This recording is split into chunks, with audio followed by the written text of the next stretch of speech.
It appears that everybody has a lot of questions because they're all coming to me. I'm sitting at lunch and they're being passed over to me, verbally, on notes, mentally, psychically. And so here I am thinking I got a lot of cleansing to do because I feel like I'm carrying the burden here. But I'm also getting a lot of assistance. This wonderful little piece of jewelry was given to me this morning. There she is right there. This has been powerful. This has been incredible. I mean, it was incredible to see it as a gift, and I felt a charge when I received it. Are there opals? Is that what's on here? Do you remember? What is it? Carnelia? Is that what it's called? I don't know all the different gems and so forth. I do know that this has been powerful. So I feel like I've been given assistance that's helping me ground because I'm feeling a buzz coming from this. I'm feeling a buzz coming from the energy of the room. Some people have already talked about this floor is shaking. One person said the floor was shaking. Somebody else said it felt like there was an earthquake. Somebody else felt that they were dizzy, which I also felt a little bit of, and they were attributing it to the room or the energy in the room. I don't know what's going on. I'm just cleansing. I don't know. One of the questions that was coming up was the idea that with Dr. Len saying that when my book comes out, the shit's got to hit the fan, and the email I got yesterday was only level 1, level 6 is still to come. Is that a self-fulfilling prophecy? Sound like a good question? Yeah. So I'm going to answer it intellectually and then see what he says, because my understanding is he's doing his best to read whatever the divine is bringing to him. Now, a long time ago, when one of the seminars I attended with him, the question came up, how do you know when something that comes through is a memory or from the divine? It's an inspiration. How do you know the difference between a memory and an inspiration? Does anybody know? Yes? I believe Dr. Lynn answered that question before lunch. He said you don't know. So just keep cleaning. That's exactly right. You don't know. And that's what he said before. You don't know. Because I remember I was in a seminar, and he picked on me in that seminar in a very loving way. But he said, Joe, if someone gets cancer, how do you know if that came from their memory or that came from inspiration? And I thought for a while, can you say that again? And he said, if somebody has cancer, did they get it from a memory or did they get it from inspiration? Was it given to them from the divine as something to help them along in their journey? And I thought for the longest time, man, I should have a good answer to this. But I didn't. And so I said, I don't know. And he said, that's right. You don't know. You don't know. You just have to clean. You don't know. So when you say, Dr. Len, that this is going to hit warp 6 or level 6 and the book is going to hit the fan, do you want to address, is that a self-fulfilling prophecy? Okay. I want to know who said that. Who asked that question? I asked it. Oh, okay. So you ever notice, for example, that animals know an earthquake's coming before you? Yeah. Why is that? Is it an earth-fulfilling question?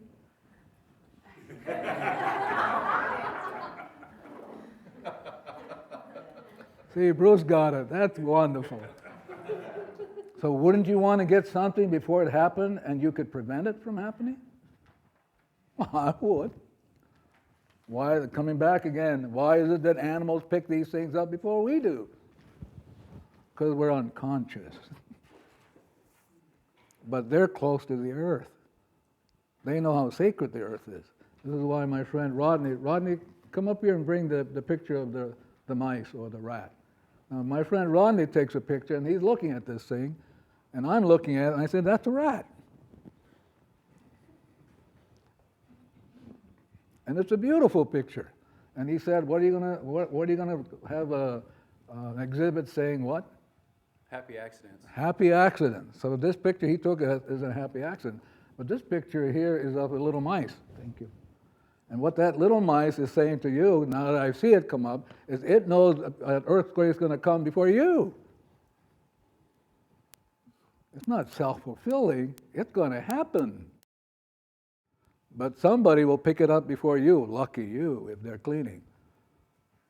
So this notion about self-fulfilling prophecy is, again, it's just memories. You're either in memory or you're zero, you're in inspiration. What's a self-fulfilling prophecy? bullshit stuff. Everybody knows that something's going to happen before we do. The animals start running. Did you notice, for example, when that earthquake hit outside of the, I don't know, what happened is before that thing really, all the animals began to move out. Except who? They went down and looked at the ocean and all this, I mean, come on, give us a break. So there are forces that know that something's going to happen before it happens. And if I were you, I would like to be clean enough so you could see it. And you can get the hell out of the way or clean it up. Yeah. So this notion about self-fulfilling is really an intellectual gymnastics. I mean, you're either in or you're out. You're either in rhythm or you're out. You can't be in and out at the same time. You'll split your pants. Yeah. So if I were you, I would spend a lot more time cleaning. When something comes up, you should be like my friend here, Gloria. You should be pushing your foot to the wheel called cleaning. Let's say we have a discussion about self-fulfilling prophecy. It'll go crazy. Everybody will have an opinion. All hell will break loose. This is what you find in psychiatric unions. Yeah, people like you are going berserk. We want to calm everything down. We have that opportunity to do that by erasing this stuff. Anybody else with a question? Yes. Now we get to clean with this now. This is an unclarity. So we want to thank her for this. Yes. On the subject of being close to the earth, would you consider the Native Americans close to the earth? Now, when you say Native Americans, I'm not sure who you're talking about. Because, I mean, that's kind of a general, because there's a whole bunch of them. But let me be more specific. And I'm not clear what I'm talking about. But there has been a tribe of Indians, American, that were the only folks as a people who ultimately made the apex of consciousness. Which means for them, consciousness was such, they were so clear that they could walk through time and space in different dimensions, not bothered them. If you had that happen to you, you'd go crazy. That's what you find in psychiatric units. People who really can see and know, but we think they're crazy. That's why for me it was such a privilege to be in a psychiatric facility, because I could see that they could see, and I went, wow. And then I had a friend of mine just recently, he's a demolition, he has a company that breaks things down. So he was invited, had an offer to go to the psychiatric unit in New Jersey, where there was a possible job that he would be taking down so-called asbestos ceilings. So, he's saying he's in this ward and all these people going by. I mean, like, he's describing this. And he said, wow, his skin, I mean, he felt like he was in a different dimension. He did his cleaning. And when he did his cleaning, he couldn't hear them anymore. Everything he was in his own place, where you are.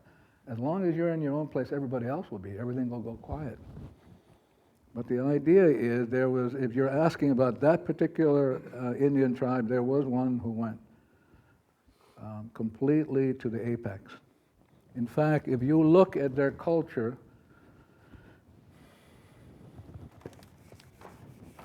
see, I'm hopefully erasing confusion over here. If you look at this particular culture in general, the Indian, one of the things you'll see is they build something called a teepee. So I'm looking at the teepee from the top down. Have you ever seen a teepee from the top down? Sorry. What you do, if you would see it like that. Now, if you went to Egypt, where we think it's such a big deal, so you go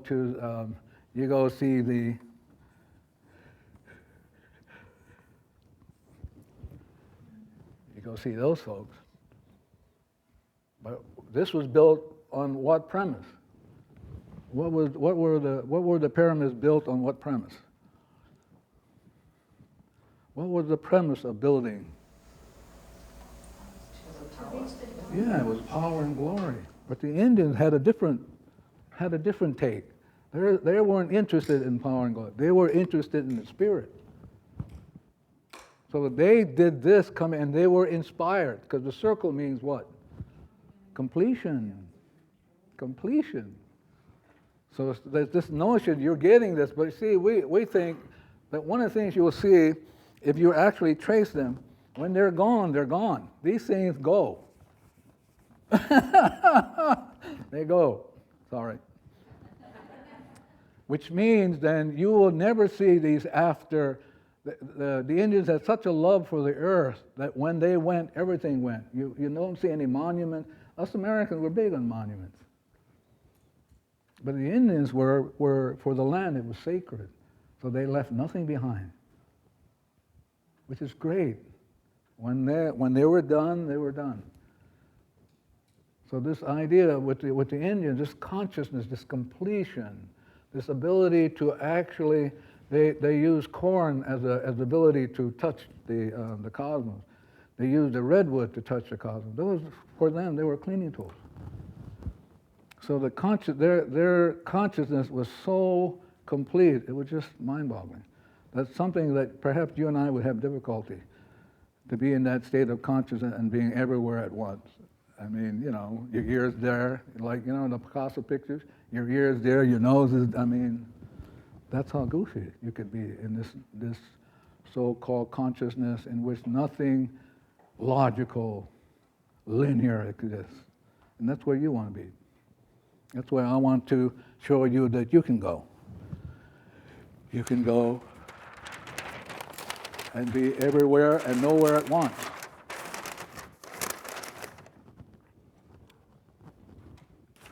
And yet, that's the only reason why I'm here, is to show you something you already know, already have, it's already yours. I'm just saying, hello, this is you. And when you are you, complete whole, you're everywhere and nowhere at once. You're free. As opposed to being stuck in, I know, I believe, this is who, it's crazy. But to get it back to zero, it's a tough place to go. So any other questions that you had over the lunch hour that we can look at? Please. I don't want to discourage from anybody. But the ultimate goal, purpose, is to go home. And when you're home, that means you're home with yourself. It's like if you read like Hamlet. Hamlet is accused by Laertes that he did something, and Hamlet is saying, no, I didn't do it. It's my memory that did it, not me. He's still responsible, but he was clear enough to know he didn't offend Laertes, not him. The memory offended him, but he was responsible for that.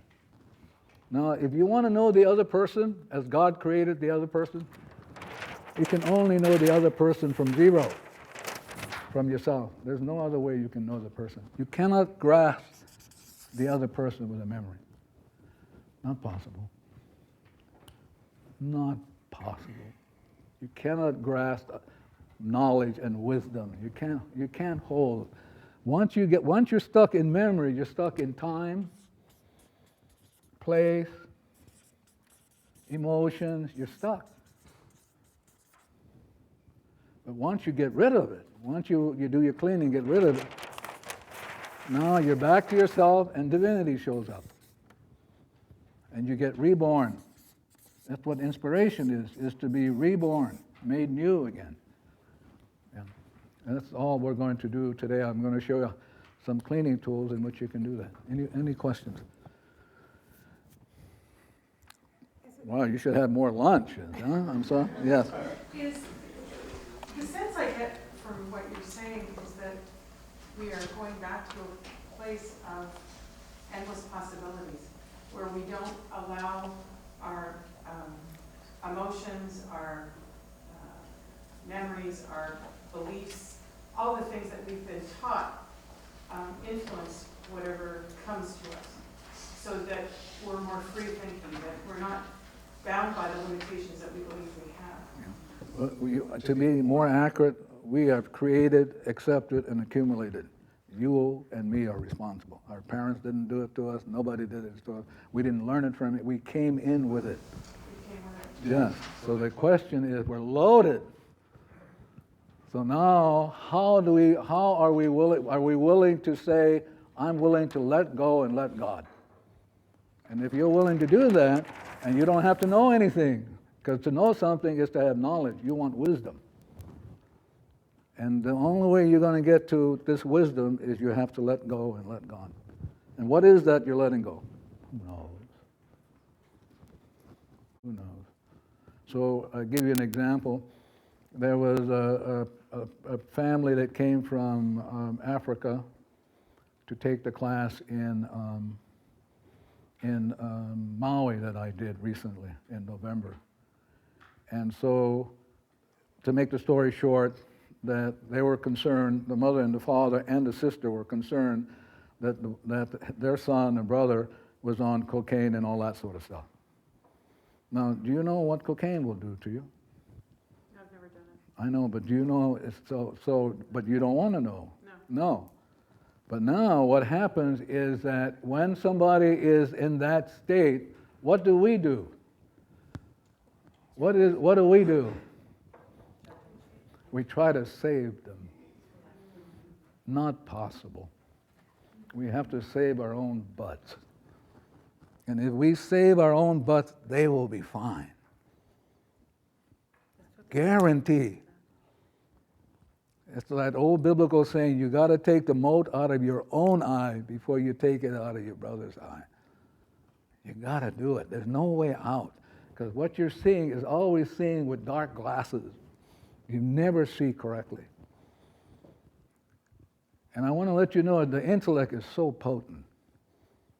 Potent. It says this, it says that, it says how come, it asks questions, and then it goes on. But the intellect is only replaying data. To let it go is tough. The intellect will struggle. It will kill you rather than give it up. Did you know that? That's why we have wars. But nobody dies. Did you know that? Nobody dies. I mean, if you experience, I guess I better watch what I'm safe for this, huh? Yeah, I'm safe. So here's death. I'm gonna put death on the board. That's it.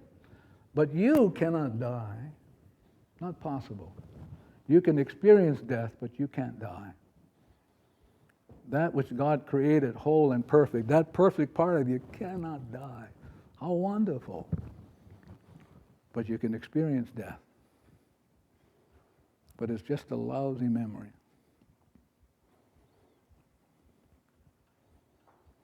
And now we can get through all the patterns of like tug and pull, because the intellect is, I'm not saying don't do it, but the intellect is ferocious.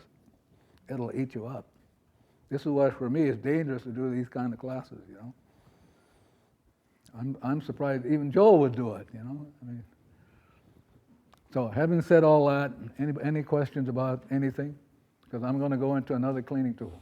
Yes, Joseph? How did you handle the people that came to you with the son that had a cocaine problem? Very simple. I just did my cleaning. But when they came to you, were you quiet? Did you talk to them?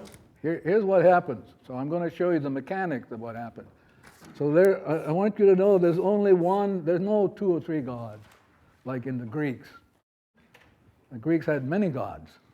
The Romans had many. But for you, or at least the pitch I'm going to make, you only have one divinity. So now here is this person I'm going to call the Papa. And here's me to keep it simple. So in the beginning, when we were created perfect. See, zero. Which zero means nothing happening. Pure state of bliss. It's kind of like nothing to do, don't have to work, don't have to earn a living, don't have to worry about being in a relationship. What, no relation? Oh. You're free. And this is the way you will always be. Now, the problem is, so now the Papa shows up in my life, and this is me. Papa says to me, my son has this problem. Well, the reason Papa is saying it, because we have memories in common. Simple as that. Papa wouldn't tell me that if I was free and he was free. He'd tell it to somebody else. But there I am. I'm stuck. So now, what happens is you can do what with it? What can you do with this if you were me? Take it up to the divine, yeah. Okay, but what's the usual route to go? Erase it. What's the usual route? Try to fix them, try to say it. Yeah, the idea is you're going to try to say, well, how come, why, I mean, but what you don't realize is that behind the Papa is zillions and zillions and zillions and zillions of family, relatives, and ancestors. So if you take Papa on, you're taking them all on. This is how, if you do it, if you think you're gonna do it to them, you're gonna get burned to the max.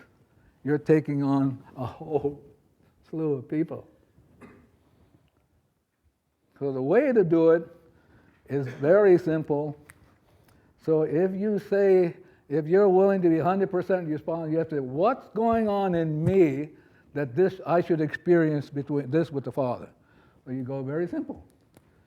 So now, the conscious mind, this is the conscious, this is the subconscious, and the pay attention, because I'm talking about me and you. So now the conscious mind has to say, what is going on in me that I experience this? Not what's his problem. You ever notice we're always saying what's the other person's problem?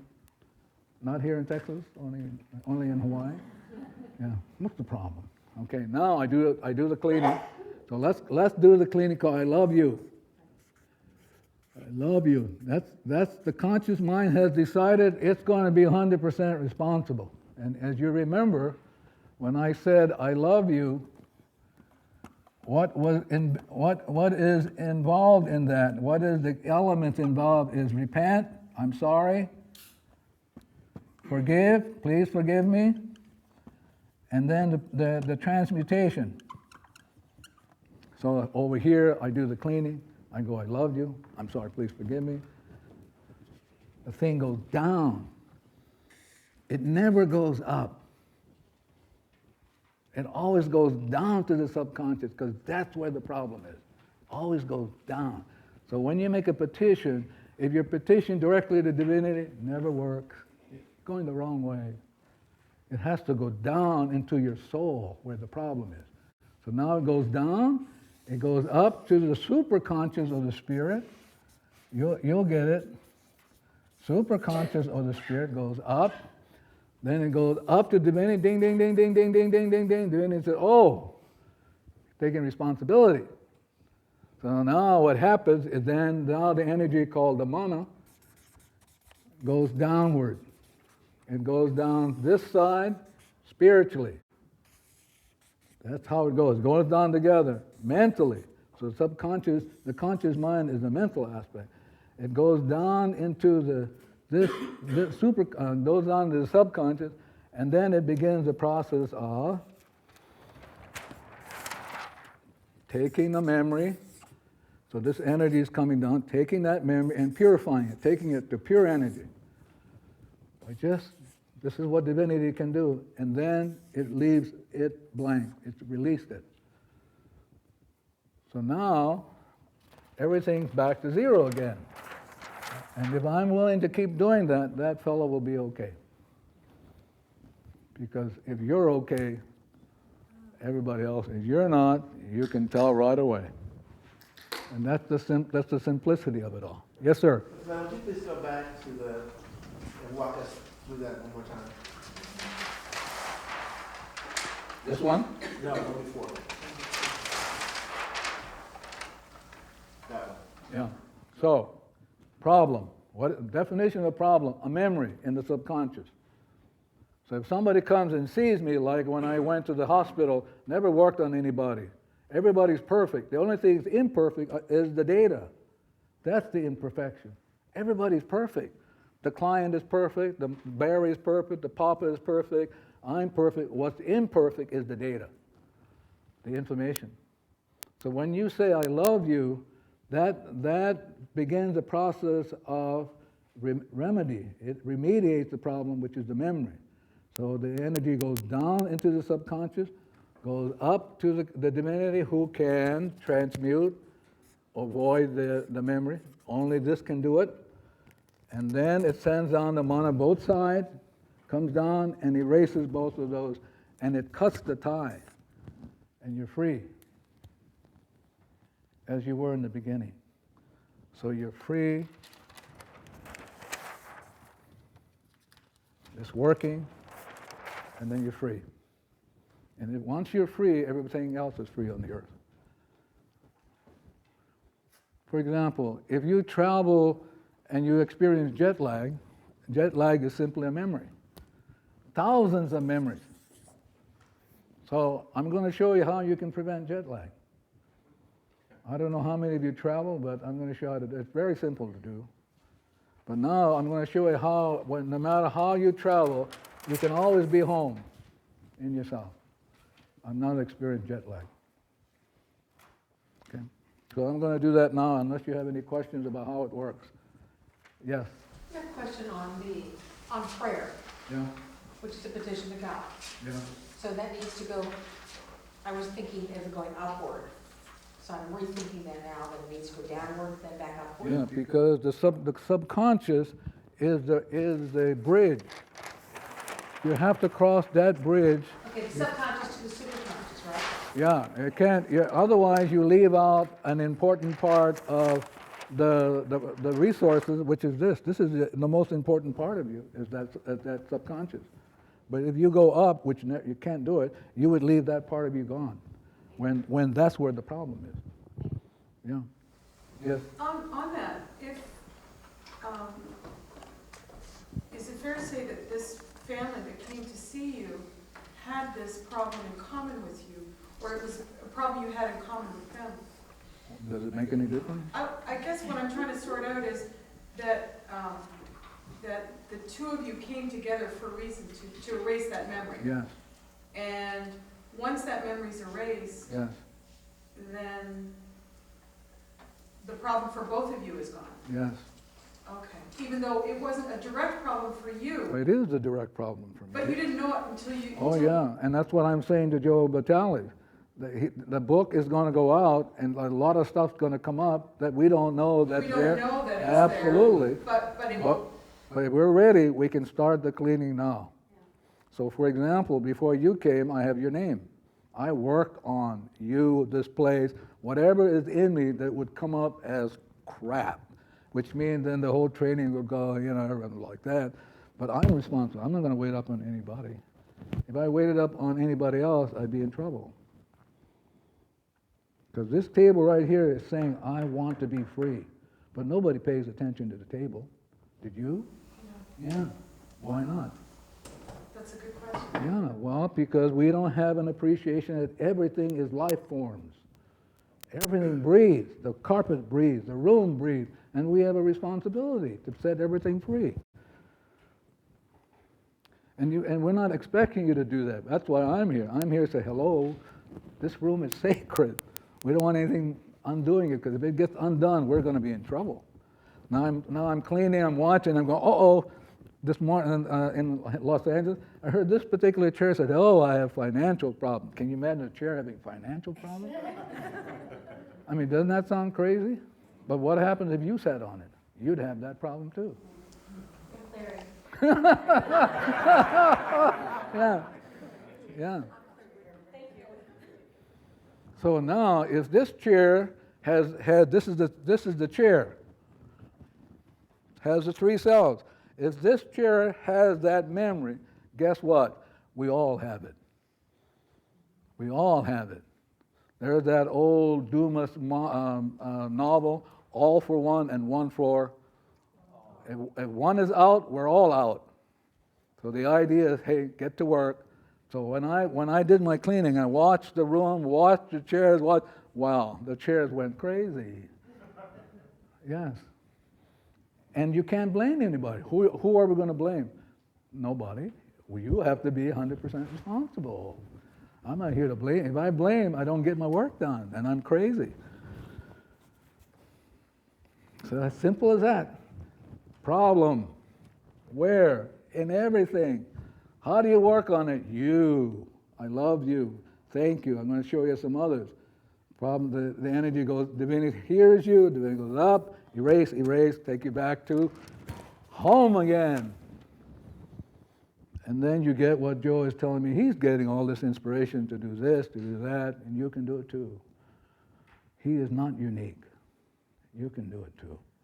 Because there are things, for example, with Joe, there are things that Joe can do I can never do. I'm not created to do that. But there are things I can do, he can't do, you can't do, but there are things you can do. So wouldn't it be nice if we were all friendly? So we can all get, so we can all get about our business and do what we came to do. That's all I'm here to do is say hello. Let's be friendly. We can all be, yeah. Yes. Practically, do you listen to them at the same time you do thinking about you? Do you do it afterwards? Do you teach them to do it?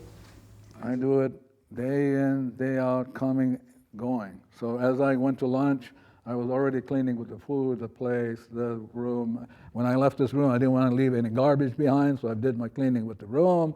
I watched it. You can see the room kind of stretch. Oh, what is this ceiling go? Really? Did it with his camera. Did it with his camera.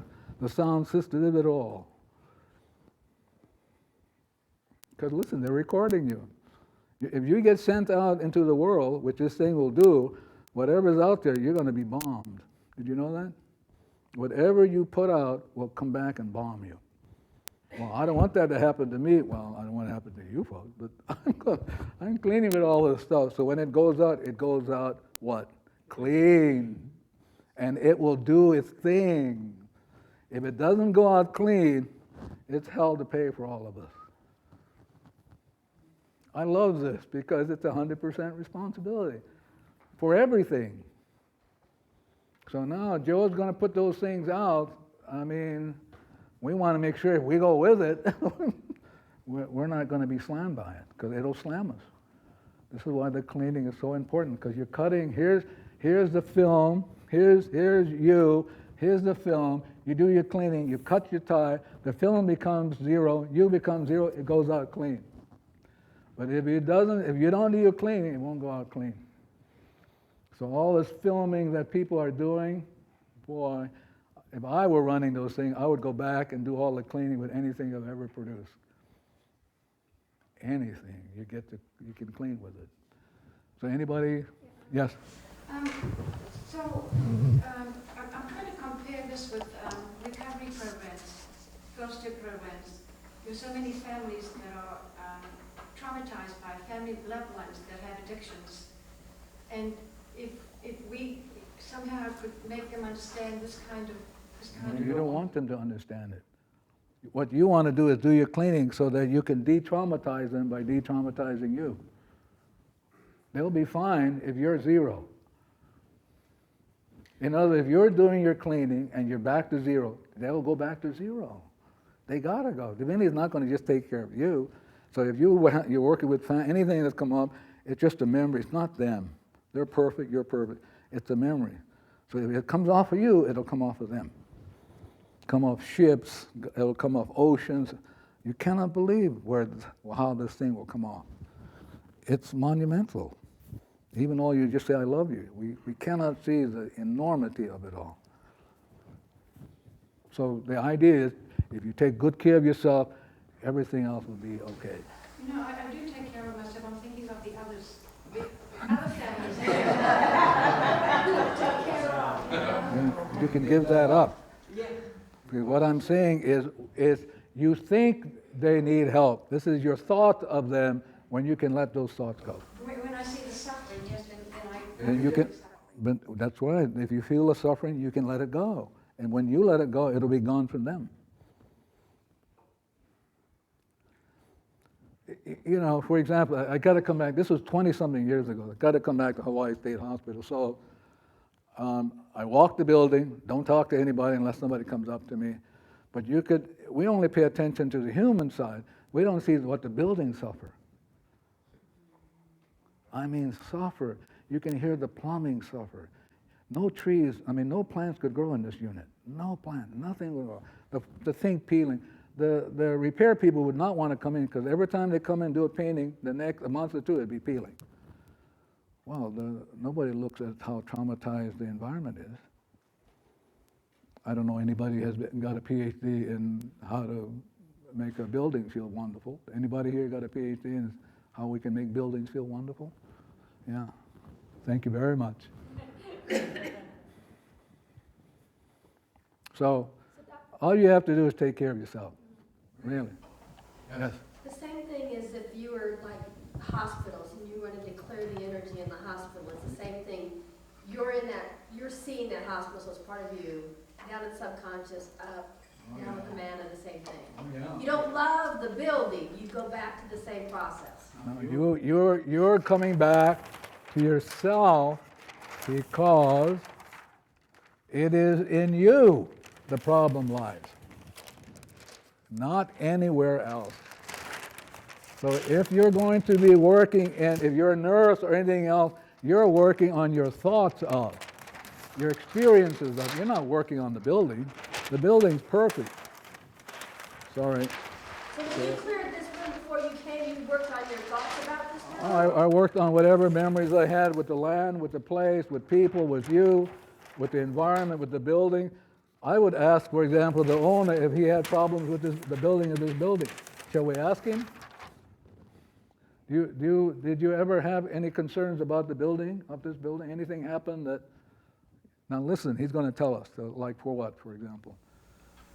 You can have a sense about a building when you build it, whether it's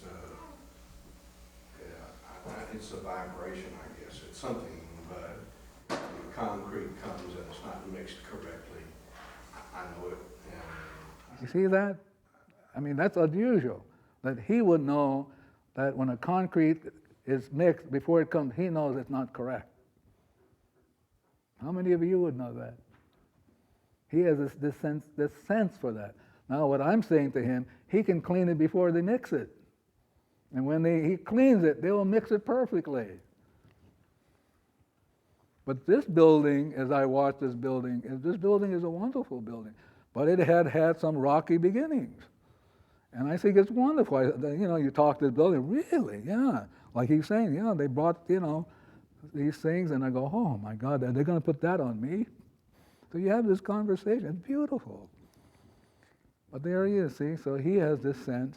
And now you're in this building. If your building is unhappy, you're going to have problems. So we want to thank him, see, for having this kind of awareness. Can you imagine now, if he's paying attention and the building knows that he loves it, this building will go to the max for him. Which means this building can stay up 20 years beyond where however he lived. This building will feel this love once and for all, and you have to tear it down. No termite's going to get it, no earthquake, really, if it feels love. Even cars. Even cars.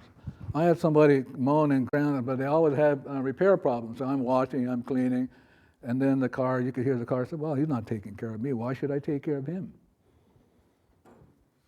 Can you imagine? But that's what happens. We get what we deserve. Too bad. Yes? When do we know when to stop about a particular issue? Why do you want to even pay attention to that? Well, I continually Do Yeah, it. but if you do it and the cleaning is to shift, it'll shift on its own. You don't have to pay attention to that. We'll take it like an example. You cleaned and cleared before you came here. Oh yeah, and I still am. Well, yeah, and you will continue. Oh yeah, Okay, I'll continue for years. thank you. Yeah, years after I leave. It's not done. I'm not just passing through. So we should have in our mind frames, our frame of mind, just constantly be doing it. Yeah. Oh yeah, because this building has family up there. And so you're cleaning with this building will say to those guys up there, wow, if you were here, you should see how good time I'm having. But if you're not doing the cleaning, this building will not support you. The electrical system, they'll do crazy stuff, yes.